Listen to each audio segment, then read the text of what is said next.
बहुत important chapter है, chapter number 11 recruitment selection and training. क्या चैप्टर का नाम है? Recruitment selection and training.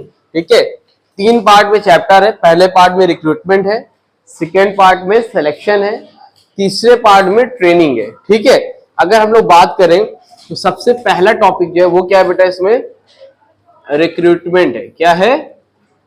अब रिक्रूटमेंट होता क्या है? देखो, रिक्रूटमेंट का मतलब होता है जो भी लोग जॉब सीकर्स है, जिनको जॉब चाहिए, उनको एक तरह से क्या करना? इन्फॉर्म करना। क्या करना? इन्फॉर्म करना कि हाँ भाई जॉब आई है। मान लो जैसे अभी हम मान लो स्कूल में पढ़ाते हैं, ठीक है, जमुना वैली पब्लिक स्कूल में हम पढ़ा रहे हैं, हमने क्या किया? मान लो छोड़ दिया, ठीक, तो अब वहां पर एक कॉमर्स के टीचर की क्या है? जरूरत है।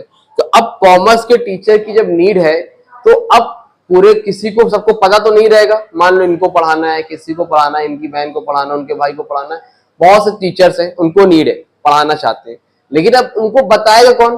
तो उनको क्या करेंगे? इन्फॉर्म करा जाएगा। ठीक है, अब इन्फॉर्म कैसे कर सकते हो भाई? पेपर में ऐड देके इन्फॉर्म कर सकते हो, इंस्टा पे ऐड डाल सकते हो, फेसबुक पे डाल सकते हो, व्हाट्सएप पे स्टेटस लगा सकते हो, व्हाट्सएप कोई ग्रुप है तो उसमें डाल सकते हो, मतलब कि इस जगह पर ये वैकेंसी है। जैसे मान लो कॉमर्स के टीचर की वैकेंसी है, तो उन्होंने बोला कि मास्टर डिग्री होनी चाहिए, कॉमर्स के टीचर के लिए एमकॉम होना चाहिए। ठीक है, फिर बोला एमकॉम के साथ साथ बीएड होना चाहिए। ये क्या है? एलिजिबिलिटी है। क्या है ये? ठीक है, उसके साथ ही साथ उन्होंने बोला कि एज जो है उनकी 25 साल पर 25 प्लस होनी चाहिए। मतलब ये क्राइटेरिया बता दिया। अगर आप ये सारी चीजों को फुलफिल कर सकते हो तो आपको जॉब मिलेगी नहीं, आप जॉब के लिए क्या कर सकते हो? अप्लाई कर सकते हो। अब मान लो जैसे यूनुस है, 2 मिनट के लिए, यूनुस जो है, यूनुस ने एमकॉम किया, यूनुस के पास बीएड है, लेकिन अभी यूनुस मान लो 24 साल का ही, ठीक है, अभी 25 प्लस नहीं हुआ, तो यूनुस जाकर भी अप्लाई नहीं कर सकता है। तो रिक्रूटमेंट का मतलब होता है पहले तो फर्स्ट ऑफ ऑल लोगों को इन्फॉर्म करना। क्या करना? इन्फॉर्म करना कि भाई वैकेंसी है। अब ये तो स्कूल की बात होगी, मान लो पुलिस में आई है, ठीक है, पुलिस विभाग में वैकेंसी आई है। अब पुलिस में जब वैकेंसी आती है तो भाई सरकारी रिजल्ट.com पे, मतलब वेबसाइट पे आता है ऐड, या फिर पेपर में ऐड आ जाता है, हर जगह मतलब नॉर्मली ऐड आना स्टार्ट हो जाता है। अब उसमें क्या होता है? नोटिफिकेशन आता है, नोटिफिकेशन में लिखा रहेगा भाई कि एज जो है 18 साल से 25 साल वाले की होनी चाहिए। फिर उसमें लिखा हुआ है एज के साथ साथ कि मिनिमम जो है रिक्वायरमेंट कितना पास होना, मिनिमम एजुकेशन क्या होनी चाहिए। मिनिमम एजुकेशन मान लो सपोज लिखा है कि 12 पास होना चाहिए। ठीक है, और क्या है? हाइट जो है, हाइट है, वेट है, ठीक है, हाइट बोला है कि 165 सेंटीमीटर होनी चाहिए मिनिमम। ठीक है, सब मिनिमम। वेट जो है एटलीस्ट 65 केजी होना चाहिए, चेस्ट होना चाहिए, है ना, उस बाइसेप्स होना चाहिए, उस हिसाब से सारी चीजें रिक्रूटमेंट लिखी हुई है। तो ये है क्या? ये जॉब नहीं मिल रही है, सब आपके पास होगा। ये जब आपके पास होगा तो आप क्या कर सकते हो? अप्लाई कर सकते हो। जैसे हमने कहा 100 पुलिस की वालों की जरूरत है, ठीक है, इतनी वैकेंसी है, तो अब कम से कम मान लो 1000 लोगों ने भर दिया फॉर्म। अब 1000 लोगों में 100 लोग को रखा जाए। अब बोला यहाँ पे स्कूल में एक टीचर की जरूरत है, तो अब मान लो 10 लोगों ने फॉर्म भर दिए, 10 लोग आके डेमो देके गए, तो 10 में से किसी एक लोग को जो सिलेक्ट की जगह रखा जाएगा। तो ये क्या होता है? रिक्रूटमेंट का मतलब होता है लोगों को इन्फॉर्म करना और उसमें से बेस्ट पर्सन को ढूंढना। बेस्ट पर्सन कौन है उसको देखना। समझ में आ रही बात? तो रिक्रूटमेंट का मतलब क्या था? जो भी इंटरेस्टेड है, जो भी जॉब सीकर्स है, उनको क्या करना? इन्फॉर्म करना। समझ में आ रही बात? तो क्या लिखा है बुक में? बुक लाए हैं आप लोग? नोट्स में भेज दूंगा, आप लोग निकलवा लीजिएगा, लिखवाऊंगा नहीं, ठीक है, लेकिन होना चाहिए आपका चाहे नोट्स लिखा हुआ चाहे पीडीएफ। लिखा है रिक्रूटमेंट मीन्स आइडेंटिफाइंग। क्या लिखा है? Recruitment means identifying the sources of required staff and contacting the source to attract the sufficient number of candidate from which the choice can be made। ठीक है, तो इसके हिसाब से आगे लिखा है अकॉर्डिंग टू एडविन फिलिपो। ये आसान है, इसको लिखना। Recruitment is the process. Recruitment क्या है? एक प्रोसेस है। क्या है? एक प्रोसेस है for of searching for prospective employ. Search करना, सर्च मतलब ढूंढना, किसको? Prospective employees and stimulating them to apply for job in the organization। मतलब जो लोग जॉब में अप्लाई करना चाहते हैं, समझ में आ रही बात, उसको हम लोग क्या बोलते हैं, रिक्रूटमेंट बोलते हैं। इतनी बात समझ में आ गई कि नहीं आई? किसके नहीं आई? आपके नहीं आई, आपके नहीं आई, आ गई, क्लियर है, चलो ओके। तो मुंह से बोला तो करो, हाँ आ गई, यस सर वो तो बोला करो, ठीक है। अगला देखिए, अब जो होता है आपको जो रिक्रूटमेंट होता है, रिक्रूटमेंट दो तरह से होता है। कितने तरह से होता है? 2 टाइप्स ऑफ रिक्रूटमेंट होते हैं। पहले रिक्रूटमेंट को हम लोग बोलते हैं इंटरनल रिक्रूटमेंट। क्या बोलते हैं? Internal recruitment. और दूसरे वाले को हम लोग क्या बोलते हैं?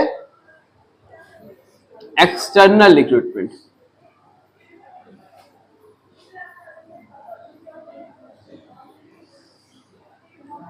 ठीक, first is internal recruitment and the second is external recruitment. ठीक भाई, तो दो तरह का रिक्रूटमेंट होता है, एक इंटरनल होता है, एक्सटर्नल होता है। इंटरनल मतलब अपने घर वाले, एक्सटर्नल मतलब बाहर वाले। ये मत लिख के चले आना, समझाने के लिए बता रहा हूं। अब देखो समझना, हमने क्या बोला, इंटरनल एक्सटर्नल। तो एक्सटर्नल के बारे में बाद में पढ़ेंगे, पहले हम लोग इसके बारे में पढ़ेंगे, इंटरनल के बारे में। इंटरनल में दो आते हैं। इंटरनल में कितने आते हैं? पहले को हम लोग बोलते हैं प्रमोशन और दूसरे को हम लोग बोलते हैं ट्रांसफर। ठीक है, वेरी इंपॉर्टेंट है, इसको ध्यान से समझो, पेपर में आता है इंटरनल और एक्सटर्नल। ठीक है, तो इंटरनल और एक्सटर्नल। तो इंटरनल मतलब जब हम मान लो, जैसे हमने कहा कि जो हमारे यहाँ पहले से ही एम्प्लॉई है, ठीक है, जैसे मान लो जैसे स्कूल में, मान लो तुम्हारे स्कूल में चल रहा है, हम पढ़ा रहे हैं, हमने काम चलेगा, ठीक है। तो अब दो रास्ता है, वो मान लो जैसे जुब्शा मैम पढ़ा रही छोटे बच्चों को, ठीक है, तो उनको क्या किया गया, उनसे, उनको कॉमर्स पढ़ाने आता है, तो उनसे क्या किया गया कि भाई 9th और 10th वालों को ही पढ़वा लिया गया। ये क्या हो गया, मतलब इंटरनल हो गया, मतलब जो एम्प्लॉय हमारे पास पहले से था उसी से काम चला लेना, वो क्या हो गया। जैसे मान लो कंप्यूटर के टीचर चले गए, अब फुजैल सर को मान लो पढ़ाने आता है, तो हमने क्या किया, वाली मैम जो बैठी उधर आता हूँ सीख, तो हमने क्या किया, उनसे ही चलवा ली, जो मेरे यहाँ पहले से उनसे ही पढ़वा लिया, वो इंटरनल हो गया। ठीक है, जैसे मान लो एसआई समझते हो, एसआई मतलब क्या होता है, सब इंस्पेक्टर। तो अब एक एसआई की जरूरत है। अब एसआई के लिए दो तरीका है, एक तो ये नया आदमी ढूंढ के ले आए, नया आदमी, या तो फिर जो पुराने हैं उन्हीं का हम क्या कर दे, प्रमोशन कर दे, उन्हीं को क्या कर दे, कहते भैया आप आज से आप कांस्टेबल थे, अब क्या एएसआई थे, अब क्या हो गए, एसआई हो गए, मतलब आपका प्रमोशन हो गया। तो दो तरीका है, या तो पुराने वाले से ही काम चला लो, या तो नए को ले आओ। ठीक है, तो जब नए को लेके आओगे वो एक्सटर्नल रहेगा, उसको साइड में रखो। इंटरनल दो तरह का, मतलब जो पुराने लोग हैं उन्हीं से क्या करना, रिक्रूट करना, वो क्या होता है, इंटरनल रिक्रूटमेंट। समझ में आ रही बात। अब देखो इंटरनल में आता है पहला प्रमोशन, दूसरा क्या आता है, ट्रांसफर। अब प्रमोशन में क्या होता है, जैसे मैंने बोला कि कहीं पर स्कूल का ही लेते हैं, टीचर्स की वैकेंसी थी, ठीक है, एक है यूसुफ सर, ठीक है, दूसरे हैं यूनुस सर। एक कौन है, यूसुफ सर है, दूसरे कौन है, यूनुस सर है, दोनों पढ़ाते हैं। यूसुफ सर जो है 9th and 10th को पढ़ाते हैं, और Yunus sir 11th and 12th को मैथ्स पढ़ाते हैं, ये भी मैथ्स पढ़ाते हैं। ठीक है, दोनों लोग मैथ पढ़ाते हैं। ठीक है, अपना बढ़िया चल रहा था काम। यूनुस की कहीं और जॉब लग गई, यूनुस ने क्या किया, लेफ्ट कर दिया, यूनुस छोड़ के चले गए। अब 11-12 पढ़ाने वाला मैथ कोई नहीं है, तो अब हम नया टीचर नहीं लेके आए, हमने क्या किया, यूसुफ से ही कहा भाई आप 9-10 पढ़ाते ही हैं, आप एक काम करिए 11-12 भी पढ़ा लीजिए। इसको हम लोग बोलते हैं इंटरनल रिक्रूटमेंट। यही आपका क्या है, एक तरह से प्रमोशन है। मतलब पहले आप जूनियर क्लास पढ़ाते 9-10, अब आप हायर क्लास पढ़ा रहे हैं, यानी कि 11-12, या फिर 9-10 नहीं पढ़ाते तो मान लो 6-8 पढ़ाते थे, अब 6-8 से इनका प्रमोशन हो गया 9-12 में आ गए, मतलब टीजीटी पीजीटी बड़े क्लास में पढ़ाने लगे, तो उसको हम लोग क्या बोलते हैं, प्रमोशन। तो प्रमोशन के जरिए से आप इंटरनल रिक्रूटमेंट करते हैं, किसके जरिए से, प्रमोशन के जरिए से इंटरनल रिक्रूटमेंट करते हैं। समझ आ रही बात। ठीक है, दूसरा होता है जरिया ट्रांसफर। क्या होता है, अब हम भाई कोचिंग चला रहे हैं, तो अपनी मान लो कोचिंग है यहाँ पर, एक मान लो यहाँ पर चला रहे हैं करेली में, ठीक है, एक कोचिंग मान लो हमने काम चौक में चला रहे हैं, ठीक। अब चौक यहाँ ये करेली में चल रही है और ये कहाँ चल रही है, चौक में चल रही है।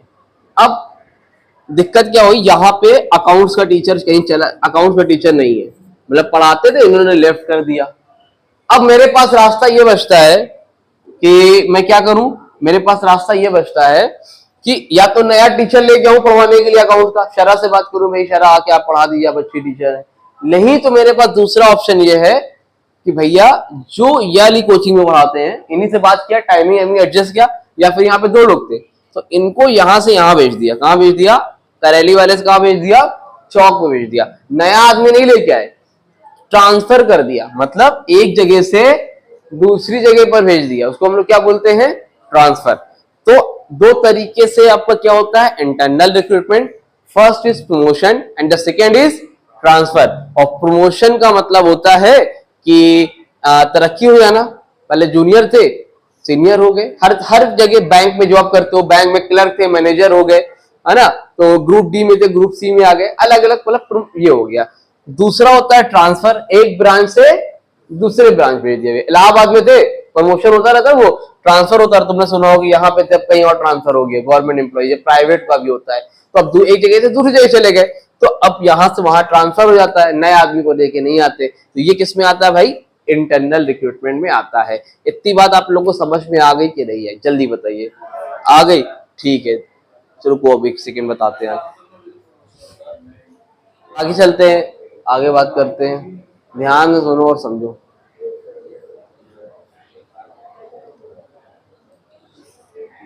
इंटरनल रिक्रूटमेंट हो गया, दूसरा कौन सा है, एक्सटर्नल रिक्रूटमेंट। देखो इंटरनल रिक्रूटमेंट का मतलब हुआ, रिक्रूटमेंट का मतलब क्या होता है जकरिया, रिक्रूटमेंट का मतलब होता है कि मान लो कहीं पर वैकेंसी आई है, जॉब आई है, तो लोगों को इन्फॉर्म करना। हमने कहा जैसे बैंक में कोई एक बैंक है, state bank of India, SBI, ठीक है, तुम नहीं थे इसलिए तुमको बता दे रहे, SBI यानी कि स्टेट बैंक ऑफ इंडिया। अब यहां पर हमें 10 पियून की जरूरत है, पियून मतलब चपरासी की जरूरत है, अब उनके काम करने वालों की। अब या फिर पियून है, क्लर्क है, मैनेजर है, कुछ भी तुम समझ सकते हो, फिर क्या है, वैकेंसी निकली है, जॉब की जरूरत है। अब जब हमें जॉब के लिए लोग की जरूरत है तो वहां पर क्या होता है, भाई कितने पियून चाहिए, 10। अब मान लो इनको वो जॉब करनी है, दिलशान को, जिब्रान को करनी है, जिसको इसको जॉब करनी है, समझ में आ रहा है। लेकिन अब दिक्कत यह है कि मालूम कैसे चलेगा लोगों को, भाई अगर लोग को जॉब की जरूरत है लेकिन पता तो चलना चाहिए कि भाई यहाँ A1 कोचिंग में जरूरत है, बैनर हाई स्कूल में वो पियून की जरूरत है, बैनर हाई स्कूल में टीचर की जरूरत है, कैसे मालूम चलेगा। तो उसके लिए हम लोग क्या करते हैं, पेपर में ऐड देते हैं, ऑनलाइन ऐड दे सकते हो, इंस्टा पे ऐड दे सकते हो, फेसबुक पे ऐड दे सकते हो, मतलब किसी भी तरह से नोटिफिकेशन जारी करना, लोगों को बताना कि भैया इस जगह पर क्या है, वैकेंसी निकली है, जॉब है, अगर आप करना चाहते हो तो आप आगे क्या करो, अप्लाई कर सकते हो। उसको हम लोग क्या बोलते हैं, रिक्रूटमेंट बोलते हैं। क्या बोलते हैं, रिक्रूटमेंट बोलते हैं। अभी मैंने बताया रिक्रूटमेंट 2 तरह से होता है, एक रिक्रूटमेंट होता है इंटरनल, दूसरा रिक्रूटमेंट होता है एक्सटर्नल। इंटरनल रिक्रूटमेंट का मतलब होता है जब आप अपने ही आदमी को प्रमोट कर दो, वो क्या होता है, इंटरनल रिक्रूटमेंट। और जब बाहर वालों को आप लेके आओ, वो क्या होता है, एक्सटर्नल रिक्रूटमेंट। जैसे हमने कहा कि हमारे यहाँ कि यूसुफ सर जो है, ये यूसुफ भाई 9th एंड 10th पढ़ाते हैं, उसी जगह पर ये शरा मैम, ठीक है, ये 11th एंड 12th पढ़ाती हैं, 11th एंड 12th को कॉमर्स पढ़ाती हैं, और ये 9th एंड 10th को कॉमर्स पढ़ाते हैं, ठीक है। तो शरा मैम क्या पढ़ाती है, 11th 12th को कॉमर्स पढ़ाती है, यूसुफ सर किसको पढ़ाते हैं, 9th एंड 10th पढ़ाते हैं। अब कैपेबल है यूसुफ सर, लेकिन अभी ये है, लेकिन इनकी कहीं और जॉब लग गई, चली गई, समझ रहे हो, कहीं और चली गई, तो अब 11th 12th की जरूरत है। अब रास्ता ये है, या तो मैं नया टीचर लेके आऊं, या तो मैं यूसुफ से ही काम चला लूं, यूसुफ से बोला भैया तुम ही पढ़ा दो। तो जब जो हमारे यहाँ पहले से काम कर रहा है उसी से ही काम चलाते हैं तो वो क्या होता है, इंटरनल रिक्रूटमेंट। क्या होता है, और जब कोई बाहर से लेके होगा तो वो क्या होगा, एक्सटर्नल रिक्रूटमेंट। ठीक है, तो ये इंटरनल है, एक्सटर्नल। इंटरनल दो बताया आपको, प्रमोशन और दूसरा ट्रांसफर। जितना यहाँ तक बताया उतना याद करके आना। पीडीएफ भेज दे रहे हैं, पीडीएफ में खाली जितना बताया उतना भेज दे रहे हैं, एक्सटर्नल तक उतना लिख लेना, मुश्किल से एक पेज होगा। फिर आगे कल पढ़ाएंगे तो आगे कल लिख आएंगे। ठीक है, 3 दिन है, 3 दिन चैप्टर खत्म। मतलब नेक्स्ट 4 वीक के अंदर, 4 हफ्ते के अंदर सिलेबस कंप्लीट करा के जो इस तरह क्वेश्चन से परेशान हो, तुम्हारी परेशानियों का अंत करवा देंगे। परेशान मत होइए, ठीक है, क्योंकि आप लोग वो जो